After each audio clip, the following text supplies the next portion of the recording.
សម្រាប់ប្រពន្ធហើយកាត់សាកសពជាកង់ឲ្យបោះចូលទៅក្នុងសមុទ្រដែលរឿងរ៉ាវនេះគឺកើតឡើងតាំងពីឆ្នាំ2025កាលពីឆ្នាំទៅនឹងឯងអ្នកទាំងអស់គ្នានៅក្នុងប្រទេសវៀតណាមដែលរឿងរ៉ាវនេះគឺបង្កឲ្យមានការភ្ញាក់ផ្អើលយ៉ាងខ្លាំងនៅពេលដែលអ្នកស្រុកនិងអាជ្ញាធរបានប្រទេសឃើញបំណែកសាកសពដែលមិនពេញលេញនៅតាមបណ្ដោយឆ្នេរសមុទ្រក្នុងខេត្តខ្វាងណាមនៅពេលនោះប៉ូលីសមិនទាន់អាចបញ្ជាក់អត្តសញ្ញាណរបស់ជនរងគ្រោះបានភ្លាមៗទេដោយប៉ូលីសគ្រាន់តែដឹងថានេះគឺជាសាកសពរបស់មនុស្សស្រីក្រោយពីធ្វើការស្រាវជ្រាវអស់រយៈពេលជាច្រើនថ្ងៃ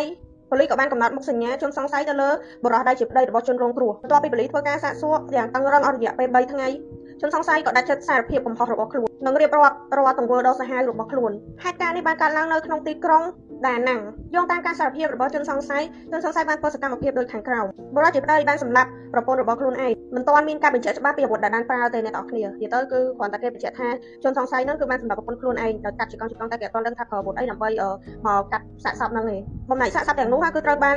ជនសង្ស័យដែលជាប្តីហ្នឹងយកទៅបោះចោលនៅក្នុងសមុទ្រនៅក្រុងដាណាំងប៉ុន្តែបំណែកខ្លះក៏ត្រូវបានទឹកនាំហូរទៅនៅសមុទ្រដែលនៅក្នុងខេត្តខ្វាងណានដែលនៅក្បែរនោះផងដែរនៅថ្ងៃទី21ខែកុម្ភៈឆ្នាំ2025អាជ្ញាធរវៀតណាមបានចេញដីកាឃាត់ខ្លួនជនសង្ស័យជាផ្លូវការដើម្បីបន្តនីតិវិធីកាត់ទោសតាមផ្លូវច្បាប់ឃាតករក៏បានសារភាពដែរថារវាងខ្លួននិងប្រពន្ធមានចំនួនពាក្យសម្ដីយ៉ាងខ្លាំងក្លាជាយូរមកហើយ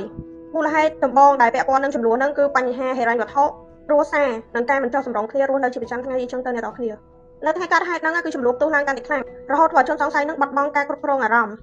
ដែលរឿងនេះក៏ទើបតែកើតឡើងនៅក្នុងឆ្នាំ2025នឹងទេអ្នកនរគ្នាបើសិនជាអ្នកទាំងអស់គ្នាចូលចិត្តរឿងបែបឃាតកម្មថ្មីកុំភ្លេចជួយចុច like និង follow ម្នាក់មួយផងអរគុណ